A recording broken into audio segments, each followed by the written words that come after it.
What's up, guys? Squirrel here. Got something a bit interesting in the background for you. It's, well, a bit unusual, shall we say. It's a squad deathmatch game. There's quite a few squirrels scattered amongst a few squads.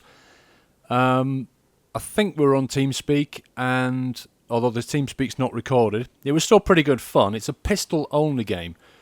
So you'll see a few kind of people coming in and start jumping in the vehicle or RPGing or getting the assault rifle out, and the game actually then just instantly kills them and says pistol only, you know, you're using an illegal weapon, that kind of thing. It's the kind of thing that you can do on PC. You can set up your own server with this kind of thing in it. And pistol only games are quite fun. Although I have said before, squad deathmatch games, you know, for 16 people, the area of play is probably a bit too big, I feel. So you tend to find yourself running around trying to find somebody to shoot. And you'll see that happen. However, and this is what I want to talk about today, I want to talk about the new DLC, which is going to bring smaller maps, amongst other things. So I'm going to talk about that, and hopefully that will mean that games like this, Squad Deathmatch, become a lot more interesting. Hopefully Squad Deathmatch will be supported in the close quarter maps. But anyway, let's start talking about the DLC. Okay, so I think it was just about probably about a week now, 5-6 days since we've got the official announcement for the next DLC, or the next set of DLCs. The first DLC, which is going to hit us roughly in June, is Close Quarters. That will be followed by Armored Kill, and then finally a DLC called Endgame. And roughly they're spread over sort of 3-monthly intervals, so you'll see one in June, one in roughly, I think, September, and then the final one, I think just before Christmas, about December time. So that means that, you know, we've all been waiting, by June we'll have all been waiting about 6 or 7 months for a DLC, but it basically means they're packing the 3 DLCs into the latter half of 2012 with nothing in the front half. Although I'll come to the reasons why. We have had some explanation about all of this. So just want to mention the Armored Kill thing first. I think that's the one that I am most looking forward to. That's going to bring some of the biggest maps ever, which is great. And we're going to see some new vehicles, tanks, ATVs, mobile artillery, which all sounds very interesting. I think that one will probably work best on the PC, only because of the player counts. You know, if you've got huge maps, they don't they have to cut down the map sizes on consoles because of the 24-man limitation. But on PC, you know, you can go 32, 48, 64. And, you know, if you're talking about really big maps, then I think 48, 64-man may be the most interesting. So, personally, I think that the big maps will play out better on PC. However, I think that this next DLC coming, Close Quarters, I think this will benefit console players massively. So let's talk about that. Okay, so official announcements, we've got 4 new maps. All of them are going to be small, all with an infantry focus. There will be no 64-man game mode. In fact, officially it says 2 to 16 players on the website about this. We know that there are 10 new weapons and assignments to unlock each one of them. We know that we can bring each weapon unlocked back into the main game, which is nice. We've heard that there's Conquest and Rush modes supported. That's been confirmed by Patrick Back. However, he's not confirmed any other game modes, so I've not read anywhere yet any official announcement about Squad Deathmatch or Squad Rush, that kind of thing, but I personally think that we will definitely see Squad Deathmatch and Squad Rush on these maps. It would make no sense to stop that.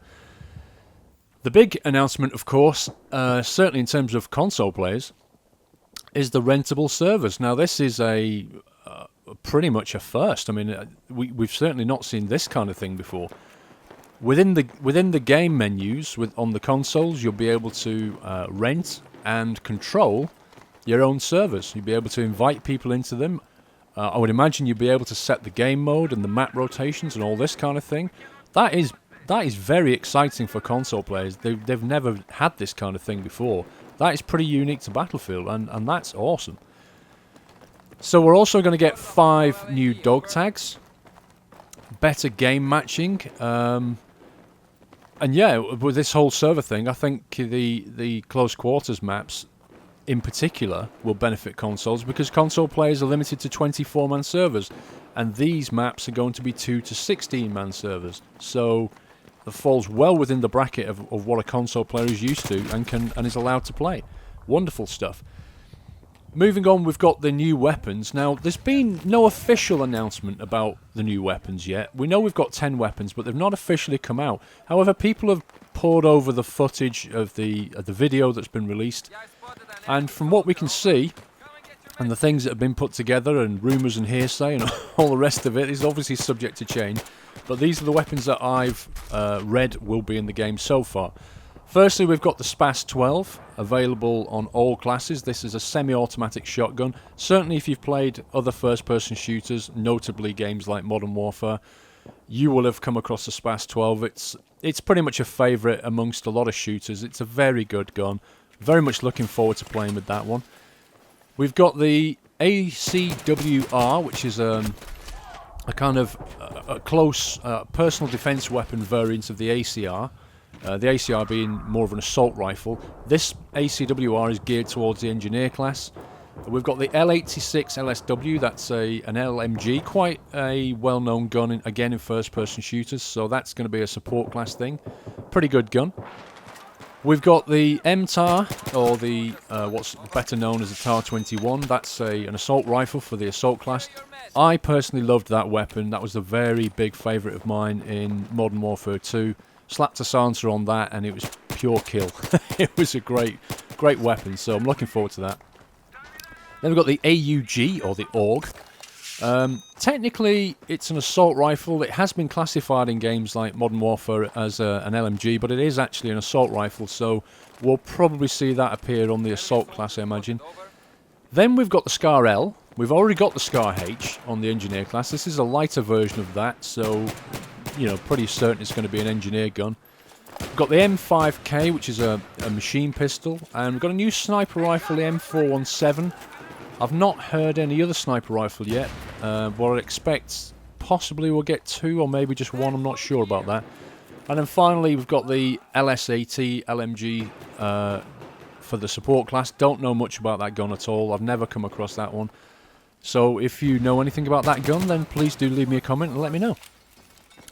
Right, so looking at the maps, okay, so we've got information on one map. That's the Zebra Tower. This is a multi-floor office environment by the look of it, and huge amounts of destructibility.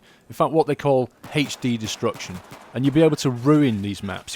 You'll be able to just, you know, having gone into this wonderful office environment, you know, where all the workers have left home for the weekend, we then step into it and, you know, decimate the whole place. Blow up all the computers, flatten all the desks, you know, the usual thing, so that when they come back on Monday morning, they wonder what the hell happened.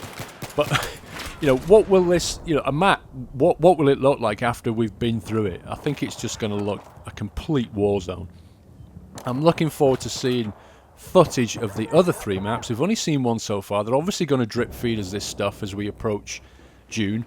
But the video quality, this, you know, very high quality, wasn't it? I thought there's a lot of slick video effects being used in the latest videos, which is nice to see.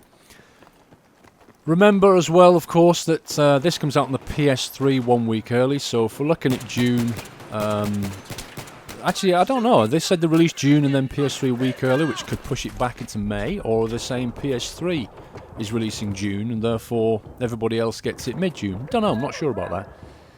Now these small infantry maps, bit of an interesting direction change, aren't they, for Battlefield. Battlefield's used to the sort of big maps with the vehicles and all this kind of thing. But I guess DICE has been looking at its telemetry information, what are people playing, what kind of maps are people going on, looked at the demographics, obviously want to appeal to some more players. But this is a bit of a change for the Battlefield franchise, and I think on the whole it makes smart business sense.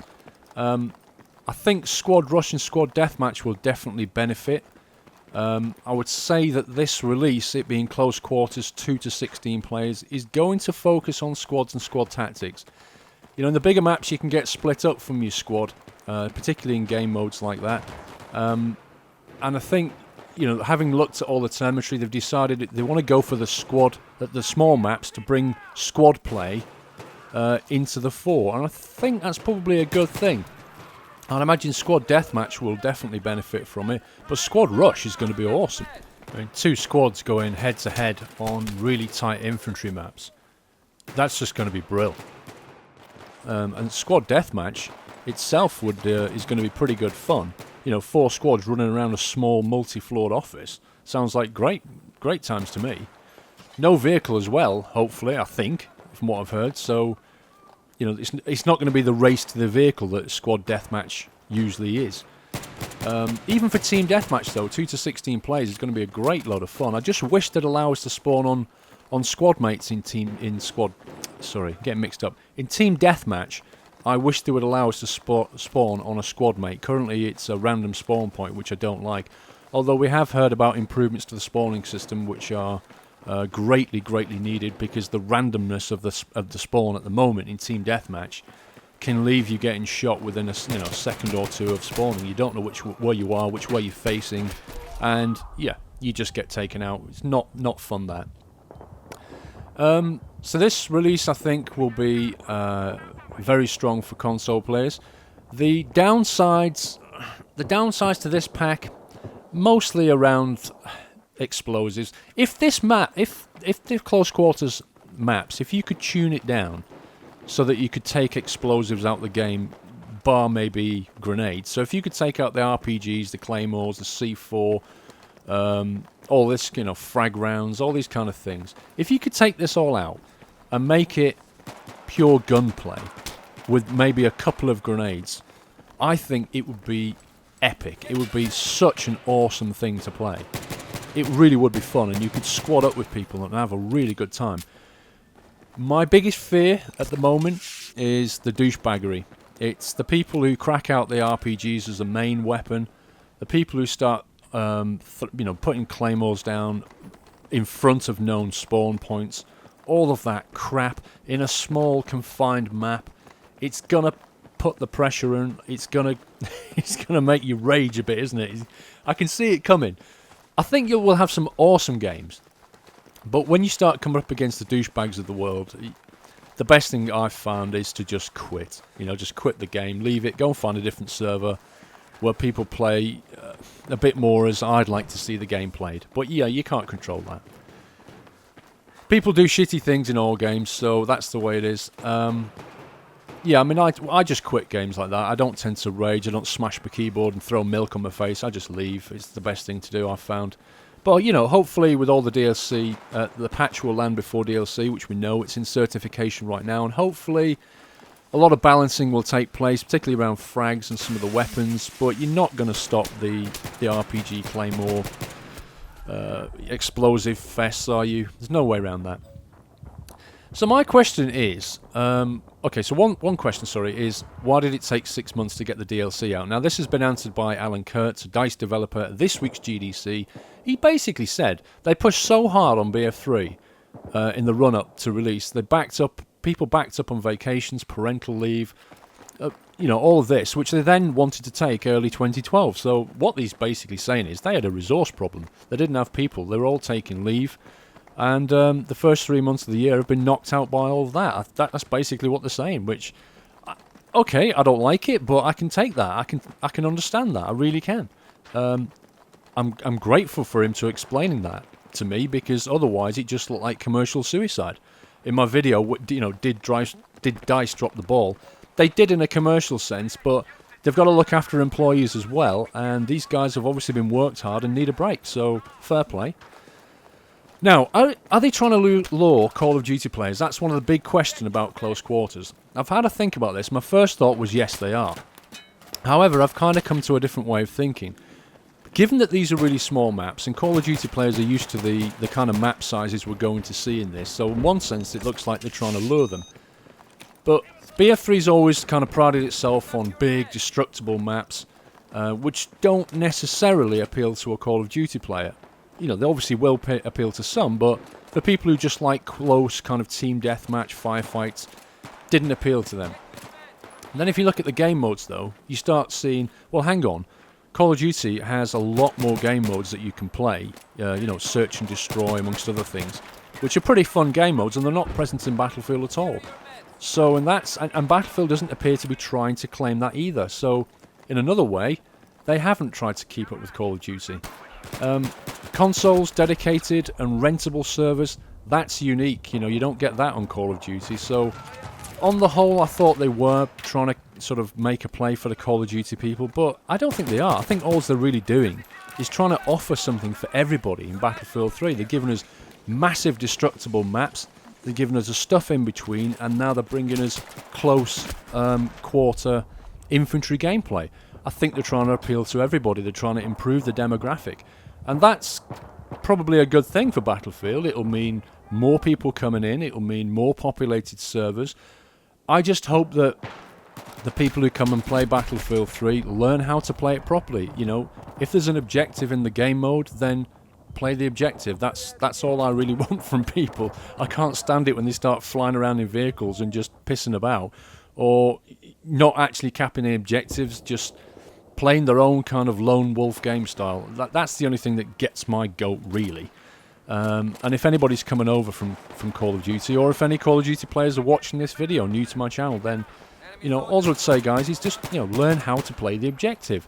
Play like as a team. That's what Battlefield really sets itself apart. It's teamwork, Battlefield, and Call of Duty isn't really anything to do with teamwork, and that's one of the biggest differences. Controversial statement, but everybody knows it's true. Okay, they don't flame me for that one. Yeah, so, what was I going to say? What we don't know, quickly, because the video's ending, what we don't know. What's in the other 3 maps? Okay, they're going to drip feed some more stuff soon, hopefully, so we'll get to see that. Are there any new game modes? None have been announced, but that doesn't mean to say they won't announce them as we approach release. How many players? Are we still limited to 24 on console? There's been no word on that. If they manage to up that at all, and technically they've said they can't, but if they did, I would expect to hear about that on the Armoured Kill, because they've got bigger maps, and I would expect them to say, look, we've managed to make 32-man servers now. But for this release, I very much doubt they would announce it. Not for close quarters, 2 to 16. It wouldn't make sense.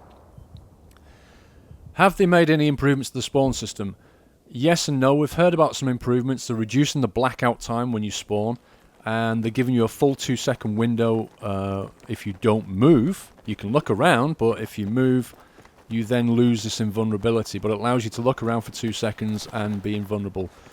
I would also love a predictable direction. I hate spawning facing walls, you know, particularly if I put spawn beacons down. I'd like to be able to control the direction of spawn as well. Maybe that's something they can put in later. But, you know, on the whole, I think we're seeing Battlefield growing up now. It's coming out of its traditional roots. I think it's becoming a game for everybody. It's trying to obviously grow, and I'm all for that. My only sort of gripe would be around balancing issues and late patches and long waits for DLC, but they've started to explain this stuff. There's still nothing else out there quite like Battlefield. No matter which way you look at it, it's still an awesome game. And after my initial reservations about the new DLC, I'm actually looking forward to it now. I think it's going to be pretty good, but I am still looking forward more to Armoured Kill. What Endgame's all about, I don't know. I hope that doesn't mean the end of Battlefield 3, like the end game, the last DLC we'll ever do. That would be a bit of a disappointment. But maybe there's a clue in the name. Maybe it's something to do with, I don't know, some game modes that are coming out. You know, maybe there's some nuclear warhead, like terrorist, counter-terrorist stuff. You have to stop the nuclear bomb going off. Maybe that's what they mean by Endgame. Who knows? Anyway, I just thought I'd bring you my thoughts on... I know I'm a bit late to the table with this one, but that's benefited me in a way because I've been able to read more stuff all about the DLC and bring that to you. So, if you liked the video, then please give me a thumbs up or a favourite. If you're new to my videos, then, you know, subscribe for more. That's all from me. Take care, guys, and I shall see you soon.